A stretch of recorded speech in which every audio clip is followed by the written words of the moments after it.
I will have a few tips for you about how to do it, how to start if you're a small developer wanting to go a little bit bigger, or if it's your first development, I will be able to help out a little bit. So it took us 4 times to get a planning permission through. First planning permission we submitted was the HMO, and our neighbors, they hated us so much for it, we had to track back and use our second exit strategy. Second time, when we wanted to use our second exit strategy, which is 3 one-bedroom flats, it was rejected because we didn't have a planning survey done before submitting the PD Class MA application prior approval. And I thought, okay, so we are converting this space to 3 flats, but we have 3 allocated parking spaces, and we have crap loads of visitor spaces just in the car park, in the courtyard, in front of the property. So it should have been easy, but they cancelled, they pushed it back, saying that we need to have parking bid survey done 2 months later in a school holidays period, that is whatever. The requirements were crazy, but we had to wait, so we've wasted two months on a planning application for HMO.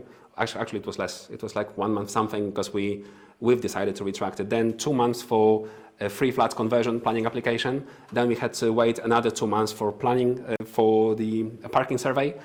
We've done that, we've submitted the application for the 3rd time, and it was rejected on the last day. So just like 2 months in, 56 days, on day number 56, they said, oh sorry guys, but your property outline in your drawings is red, it should have been blue. So we will have to reject your application because we don't have enough time to notify your neighbors about the change in your planning.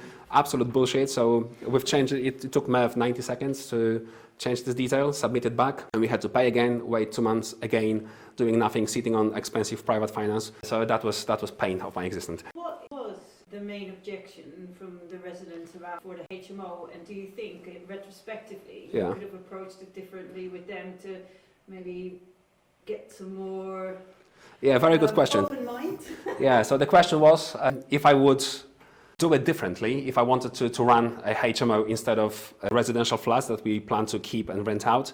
And the question is, with the closed mindset of people living here in this quite posh village, I don't think there is anything we could do to convert it to HMO being stress-free.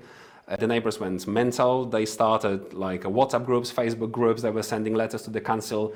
Every single neighbor, except of one in this building, has opposed because of lack of parking spaces, which is absolute bullshit. Because how many people do you think, how many cars would you have if you used your car park as an office, having 20 employees in?